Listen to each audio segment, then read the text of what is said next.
এখন আমরা আলোচনা করব শব্দার্থ তত্ত্ব। এর আগে আমি ধ্বনিতত্ত্ব নিয়ে আলোচনা করেছি। আজকে আমাদের পাঠ্য বিষয় শব্দার্থ তত্ত্ব। আজকে আমরা পড়ছি শব্দার্থ তত্ত্ব।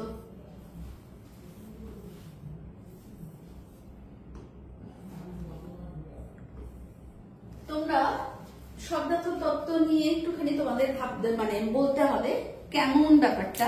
যেমন ভাষার দুটো দিক, সেটা হলো বাইরের প্রকাশ রূপ আর ভেতরের অর্থ। তা ভাষা বিজ্ঞানের যে শাখায় এই অর্থ সম্বন্ধে আলোচনা হচ্ছে তাকেই বলা হচ্ছে শব্দার্থ তত্ত্ব বা সিমেন্টিক্স। তো আমরা যদি বলি মেঘ মানে বৃষ্টি, পরীক্ষায় ভালো ফল মানে চাকরি। আমরা যদি বলি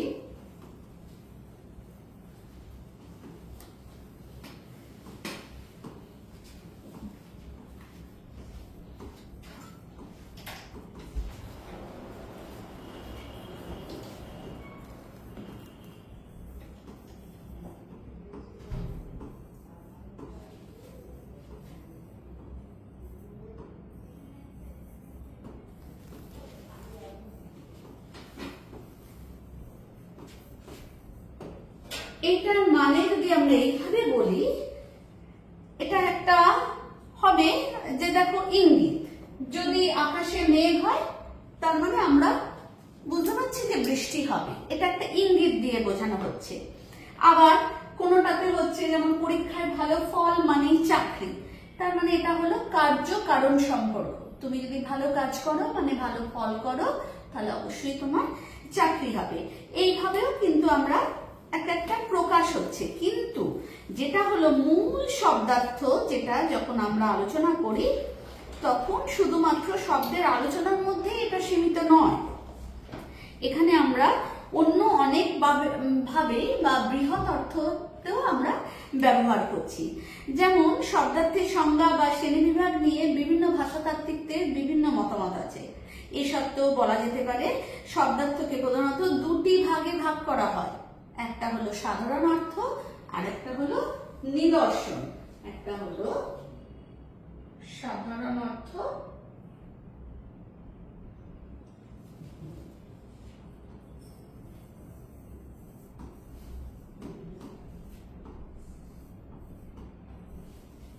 আর একটা হলো নিদর্শন। একটা সাধারণ অর্থ আর একটা হলো নিদর্শন। যেমন দেখো, আকাশ বললে আমরা আকাশের সমার্থক শব্দ হিসেবে আমরা কি কি পড়ে এসেছি ছোট থেকে। যেমন আমরা গগন, অন্তরিক্ষ, বোম, শূন্য, বিড়াল বললে মার্জার, তারপর হলো ইঁদুর শিকারে দক্ষ চতুষ্পদ প্রাণী, এরকম আমরা বলে থাকি। তো সাধারণ অর্থটা এরকম, যেটা আমরা কোনো একটি নাম মানে যদি আমরা করি সেটাতে আলাদাভাবে এর মধ্যে কোনো প্রতিশব্দ আমরা থাকতে দেখছি না। কিন্তু যখন আমরা বলছি যে অভিধানে মুখ্য শব্দগুলির পাশে তার অর্থ হিসেবে কিন্তু সাধারণ অর্থগুলোই দেওয়া থাকে। এরপর আমরা দেখছি যে সব অর্থ এক একটি শব্দ বা সেই শব্দ বা বস্তুকে নির্দেশ করে তার মধ্যেকার সম্পর্ক। কিন্তু সাধারণ ভাষায় প্রতিটি শব্দের নিদর্শন নাও থাকতে পারে। যেমন কোনো, এবং, অতএব, এই শব্দগুলোর মধ্যে কিন্তু কোনো নিদর্শন অর্থ আছে কিন্তু কোনো নিদর্শন আমরা পাই না। এরপর আমরা দেখতে পাচ্ছি যে সমার্থকতা, বিপরীতার্থকতা, ব্যাপকার্থকতা। আমরা ছোট থেকে এগুলো পড়েছি, সমার্থক শব্দ, বিপরীতার্থক শব্দ। তো সমার্থকতা হলো যে সমার্থকতা শব্দটি অর্থের অভিন্নতা বোঝাতে ব্যবহৃত হয়েছে। কিরকম না, যদি আমি বলি ঘোড়া,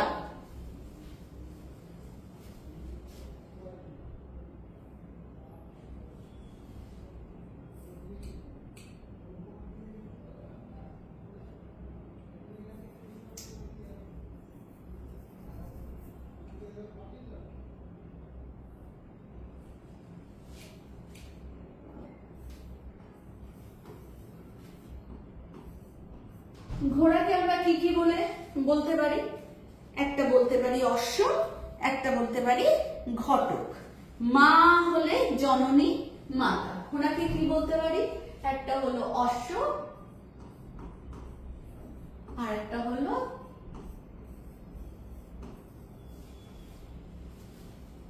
ঘটক। আর মা হলো জননী মাতা। তারপর হলো ঝগড়া, দ্বন্দ্ব, বিরোধ, চোখ, চক্ষু, নয়ন, আবার আনন্দ, যেমন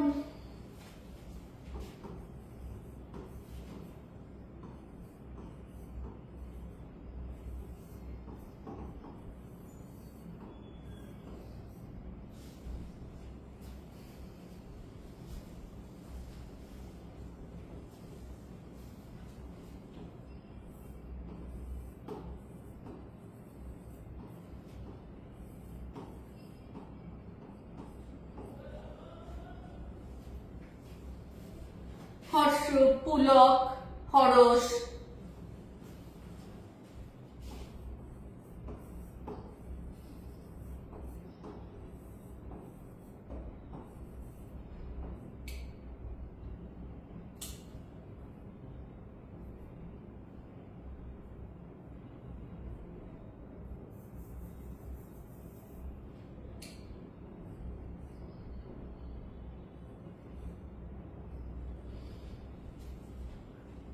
এইবার দেখো এইখানে একটা মজার জিনিস আছে।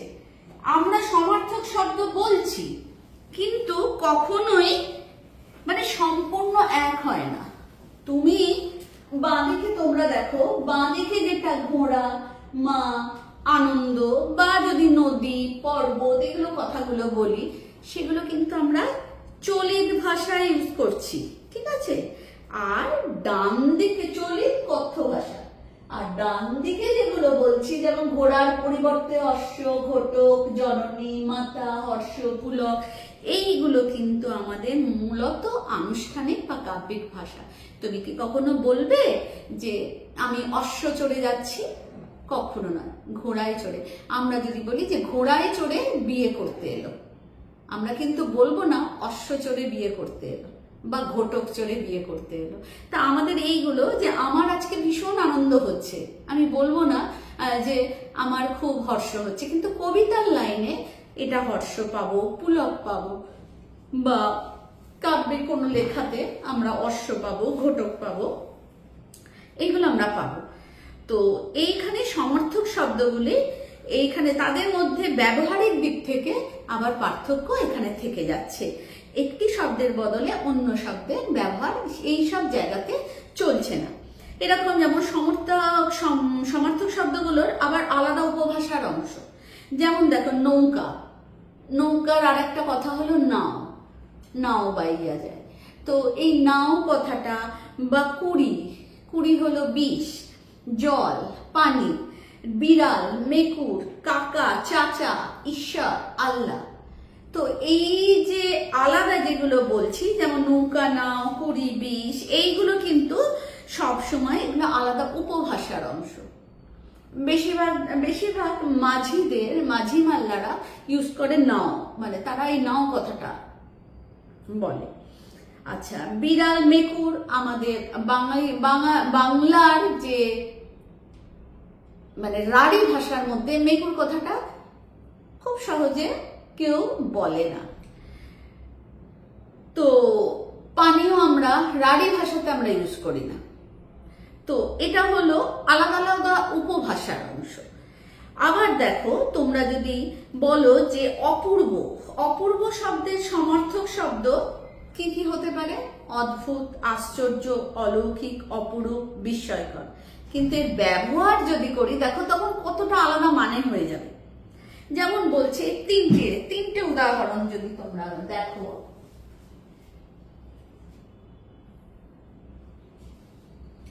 তিনটে উদাহরণে যদি তোমরা দেখো, এ তো অপূর্ব ব্যাপার, এ তো আশ্চর্য ব্যাপার, এ তো অদ্ভুত ব্যাপার। এখানে একটা সবটাই আলাদা হয়ে যাচ্ছে।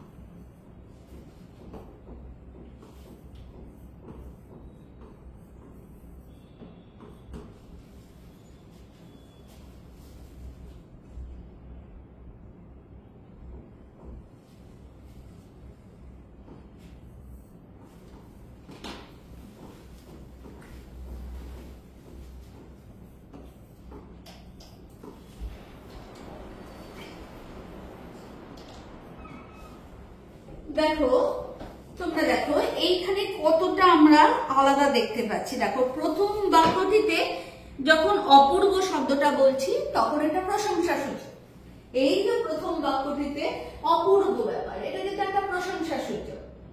কিন্তু আশ্চর্য ব্যাপার বা অদ্ভুত ব্যাপার, অদ্ভুত ব্যাপারে তো আমরা মানে ভেবে পাচ্ছি না যে কিছুটা কি বলছে, এটা বিস্ময় বোধক ব্যাপার এসে যাচ্ছে।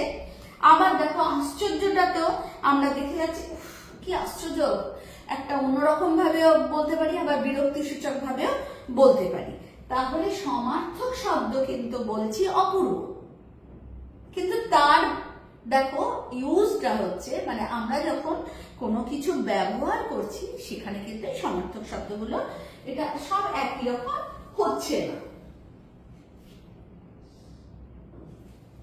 এরপর আমাদের আসছে বিপরীতার্থকতা। ছোট থেকে আমরা বিপরীতার্থক শব্দ পড়ে এসেছি। দুই বা ততোধিক শব্দের মধ্যে অর্থে বৈপরীত্য থাকলে তাকে বিপরীতার্থক শব্দ বলা হয়। যেমন আবশ্যক অনাবশ্যক, ইচ্ছুক অনিচ্ছুক, বৃষ্টি অনাবৃষ্টি, শান্তি অশান্তি। আবার দেখো যে বিপরীত শব্দের শুরুতে নেতিবাচক উপসর্গে বসে বৈপরীত্য তৈরি হয়। যেমন সক্ষম, অক্ষম, সবল, দুর্বল, এগুলো আবার নেতিবাচক অর্থে ব্যবহার হয়। সকর্মক, অকর্মক, সঠিক, বেঠিক, এগুলো আবার। তাহলে কি কি দেখছি আমরা বিপরীতার্থ? প্রথমে নেতিবাচক উপসর্গ যোগ করে হচ্ছে বৃষ্টি অনাবৃষ্টি, ইচ্ছুক অনিচ্ছুক, শান্তি অশান্তি, আত্মীয় অনাত্মীয়, অভিজ্ঞ অনভিজ্ঞ। আবার দেখা যাচ্ছে বিপরীত শব্দের শুরুতে একটি শব্দের শুরুতে ইতিবাচক এবং তার বিপরীত শব্দের শুরুতে নেতিবাচক শব্দ বসছে। যেমন সক্ষম, অক্ষম, সবল, দুর্বল। এটা হচ্ছে। আবার আর একটা হচ্ছে স্বতন্ত্র বিপরীত শব্দের অর্থের মাধ্যমেও বৈপরীত্য তৈরি হচ্ছে। যেমন অগ্রজ, অনুজ, মানেই আলাদা, কোনো মানে পুরোটাই আলাদা হয়ে যাচ্ছে, একদম আলাদা। অগ্রজ, অনুজ, এটা একদম পুরো মানে ভালো মন্দ, এইটা আমাদের একটা আলাদা ব্যাপার এসে যাচ্ছে। তাহলে আমরা কি কি দেখছি? একটা হলো যে তোমাদের প্রথমে একটা বলছি, যেটা হলো যে উপসর্গ যোগ করে আমাদের একটা হয়ে যাচ্ছে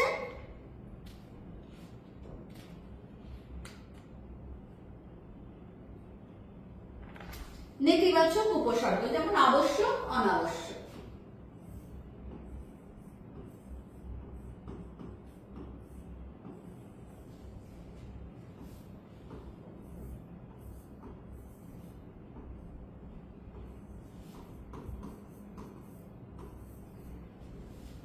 এখানে এসে যাচ্ছে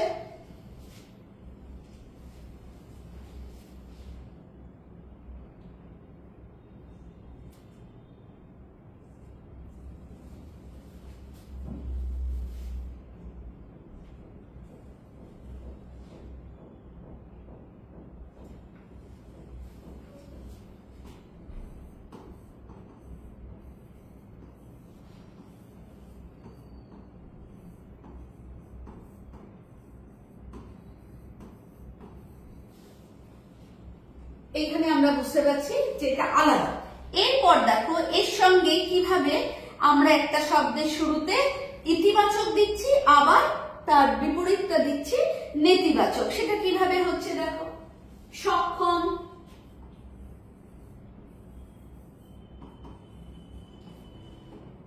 অক্ষম, এটা পুরো নেতিবাচক হয়ে গেল।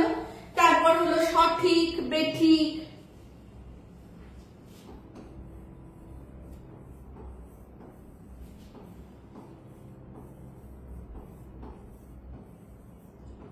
অক্ষম, বেঠিক, এগুলো আলাদা পুরো।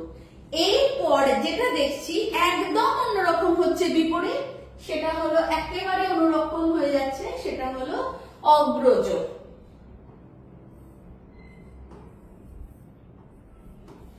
অগ্রজ, অনুজ, সত্য, মিথ্যা। এইগুলোতে দেখো একদম পুরো আলাদা এসে যাচ্ছে। তাহলে আমরা বিপরীতার্থক শব্দের তিনটে ভাগ শিখলাম।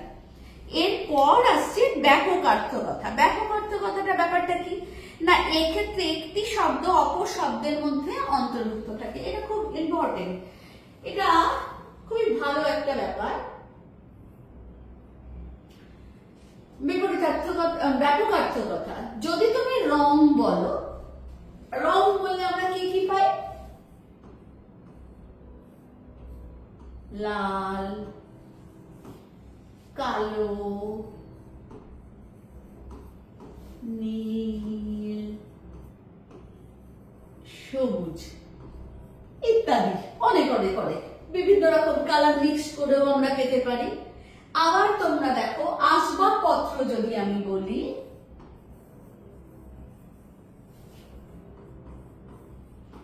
আসবাবপত্র যদি আমি বলি তাহলে কি এর মধ্যে হবে?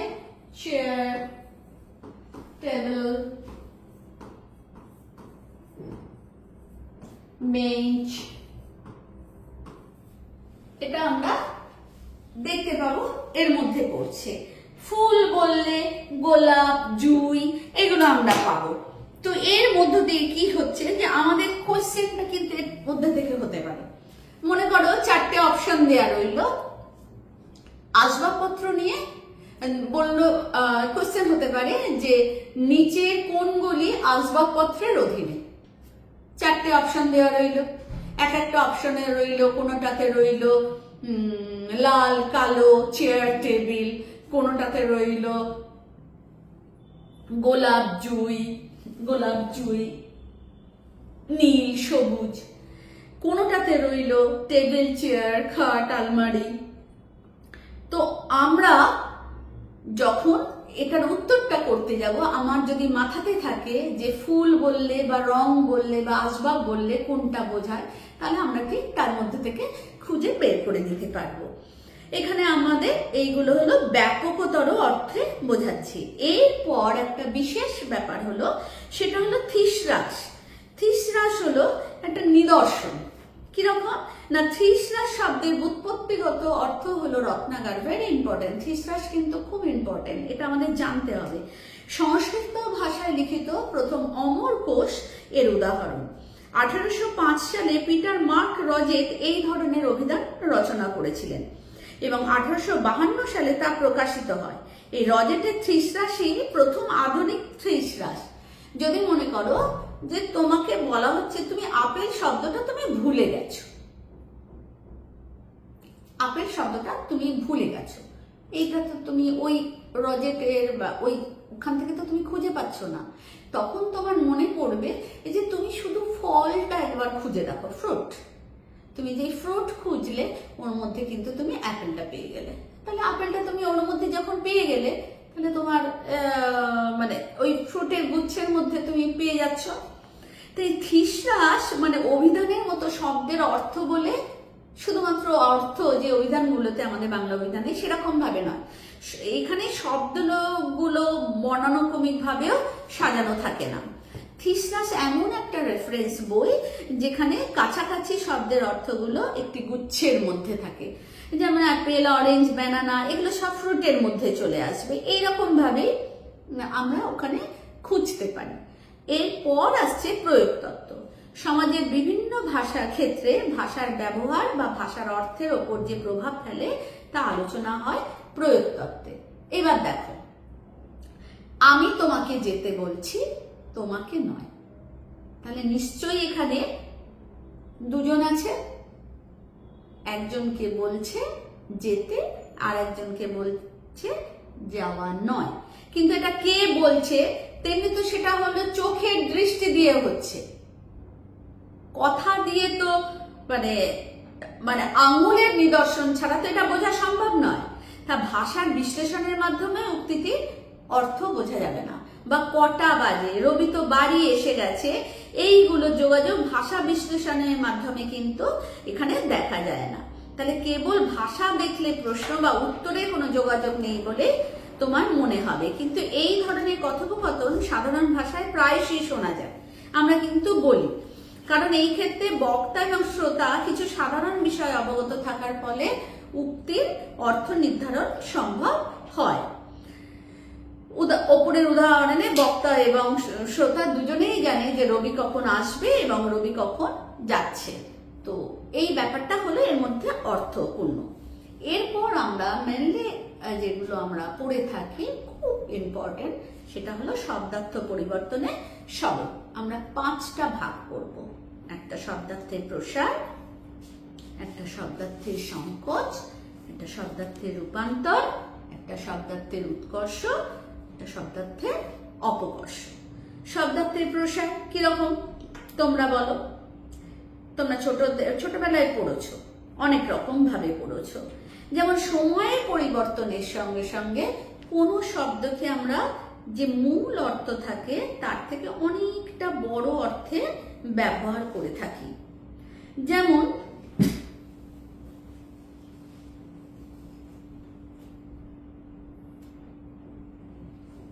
আমরা যদি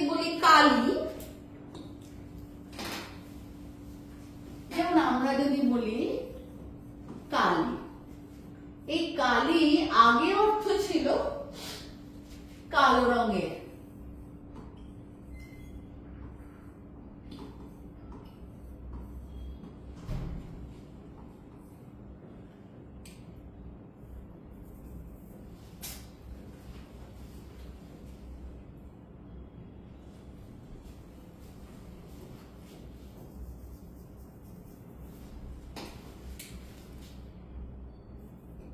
রঙের তরল বস্তু। কিন্তু এখন আমরা কালি বললে যে কোনো ধরনের লাল, নীল, হলুদ, সবুজ বিভিন্ন কালারে বুঝতে পারি। যেমন আমরা কুম্ভকার বললে আগে যে কলসি তৈরি করত তার কথা বলতাম, মানে কুম্ভকার বললে। কিন্তু এখন আমরা কুম্ভকার বললে শুধু যে কলসি তৈরি করে তার কথাও নয়, আমরা যে মাটির জিনিস তৈরি করে তাকেও বলি। ধনী শব্দের অর্থ হলো ধনী, ধনবান বা বিত্তশালী, কিন্তু পরবর্তীতে অর্থ হচ্ছে সৌভাগ্যবান। আরেকটি একটা ভেরি ইম্পর্টেন্ট, আমরা মাঝে মাঝে এটা করে থাকি। যেমন পরশু যাব, পরশু গিয়েছিলাম। আগে পরশু শব্দের অর্থ ছিল আগামীকালের পরের দিন। এখন তো শুধু আগামীকালের পরের দিন নয়, এখন গতকালের আগের দিনটাও যোগ হয়ে গেছে। তার মানে এইগুলো আমরা বুঝতে পারছি অনেকটা প্রসার হয়ে গেছে, অনেকটা বড় জায়গা। ওই যে কালী শুধু একটা ছোট্ট জায়গার মধ্যে সীমাবদ্ধ ছিল, এখন সেটা অনেকটা ছড়িয়ে গেছে। তেমনি পরশু আগামীকালের পরের দিন যেটা ছিল, যেটা আগের মানে গতকালের আগের দিন যখন সেটা এসে যাচ্ছে তখন সেটা অনেকটাই মানে ছড়িয়ে পড়ছে। এরপর হলো শব্দার্থের সংকোচ। অন্য শব্দের আদি অর্থ ছিল খাদ্য। খাদ্য মানে যে কোনো অর্থ, যে কোনো খাদ্যকে অন্ন বলা হতো। এখন শুধুমাত্র ভাতকে বলা হয় অন্ন। তার মধ্যে হলো মৃগ শব্দে আগে ছিল তোমার যে কোনো প্রাণী, কিন্তু এখন শুধুমাত্র হরিণটাকে বোঝানো হয় মৃগ। তেমনি এরপর হলো শব্দার্থের রূপান্তর। অনেক সময় শব্দের অর্থ এমন ভাবে রূপান্তর হয় যার সঙ্গে কোনো মানে পুরনো অর্থের কোনো মিলই পাওয়া যায় না। যেমন বলছে যে উজবুক শব্দের অর্থ ছিল উজবেক জাতি, কিন্তু এখন উজবুক মানে কি বলছে? বোকা। তেমনি গবেষণা শব্দের অর্থ ছিল গরু খোঁজা, এখন হয়ে যাচ্ছে সেটা কোনো বিষয়ে নিয়মানুগ বিশ্লেষণ। আবার দারুণ শব্দের আদি অর্থ ছিল দারু বা কাষ্ঠ নির্মিত, এখন হয়ে যাচ্ছে খুব ভালো, অত্যন্ত, মানে পুরোটাই চেঞ্জ হয়ে যাচ্ছে। এরপরও আমরা দুটো পড়ব, একটা হলো শব্দার্থের উৎকর্ষ আর একটা হলো শব্দার্থের অপকর্ষ। শব্দ যেখানে মূল অর্থ পরিত্যাগ করে উন্নততর অর্থ বহন করে সেখানে শব্দার্থের উৎকর্ষ হয়েছে। যেমন সম্ভ্রান্ত, এই কথাটার মূল অর্থ ছিল সম্যক ভ্রান্ত, কিন্তু প্রচলিত অর্থ হয়ে গেল মর্যাদা সম্পন্ন। মন্দির শব্দ মূল অর্থ ছিল গৃহ, কিন্তু প্রচলিত অর্থ হলো দেবালয়। আর শব্দার্থের অপকর্ষ মূল অর্থ পরিহার করে শব্দ যখন একদম নিম্নমানের অর্থ বহন করে তখন বলা হচ্ছে শব্দার্থের অপকর্ষ। যেমন মহাজন, মহাজন শব্দের মূল অর্থ প্রাচীন পদকার বা ধার্মিক ব্যক্তি, কিন্তু এখন হয়ে যাচ্ছে ঋণদাতা, তাকে বলা হচ্ছে মহাজন। ইতর শব্দের মূল অর্থ ছিল অন্য, কিন্তু এখন হয়ে যাচ্ছে নিজ। আর একটি আছে, তোমরা সবাই জানো, মানে সেইভাবে আমরা বলি না, কিন্তু ঝি কথাটা সবাই মাঝে মাঝে বেশিরভাগ লোকজন ইউজ করে থাকে। যদি এটা ইউজ করা কোন অর্থে ইউজ হচ্ছে, ব্যবহার হচ্ছে, সেটা আমরা দেখব। ঝি কথাটার আগে অর্থ ছিল কন্যা বা মেয়ে, কিন্তু এখন একদম খারাপ অর্থে ব্যবহৃত হচ্ছে, যে বাড়িতে যে সহায়কারী থাকে, বা তোমরা হয়তো কেউ কেউ কেউ বলেও থাকে বাড়ির কাজের লোক, সে কথাটা কি খুব খারাপ। তো সেখানে এখন ঝি অর্থে তাদের কথা বলা হচ্ছে, কিন্তু আসলে ঝি কথাটার মানে কিন্তু খুব ভালো ছিল, সেটার অর্থ ছিল কন্যা বা মেয়ে। তো এই ব্যাপারটাই আমরা পড়লাম। এরপর আমাদের যেমন কোয়েশ্চেন হয়, তো তোমরা এই কোয়েশ্চেনগুলো সব শর্ট কোয়েশ্চেন, এখানে তো কোনো কাকে বলে আসবে না, কিন্তু তোমাদের এই ধরনের, যেমন আবশ্যক, অনাবশ্যক, বৃষ্টি, অনাবৃষ্টি, এটা কোন, মানে এটা কি দিয়ে তৈরি হলো, এই বিপরীতার্থক শব্দটা কোন উপসর্গ যোগে তৈরি হচ্ছে, বা নেতিবাচক শব্দ সক্ষম অক্ষম কিভাবে হচ্ছে, বা ওই যে আসবাবপত্র যেটা বললাম, বা রং যেটা বললাম, এরকম ধরনের কোয়েশ্চেন আমরা পাবো। আবার উৎকর্ষ তোমাদের দুটো মানে দিয়েও বলা হতে পারে, এটা ভালো হলো না মন্দ হলো। অপকর্ষ যেমন হলো, সংকোচ যেমন হলো, শব্দার্থের রূপান্তর একদম পুরো চেঞ্জ হয়ে যাচ্ছে। তো থিস হ্রাস খুব ভালো করে পড়বে, এর থেকে অসংখ্য ছোট কোয়েশ্চেন তোমাদের হয়। তো আজকে এই বলে আমি তোমাদের শব্দার্থ তত্ত্ব শেষ করলাম।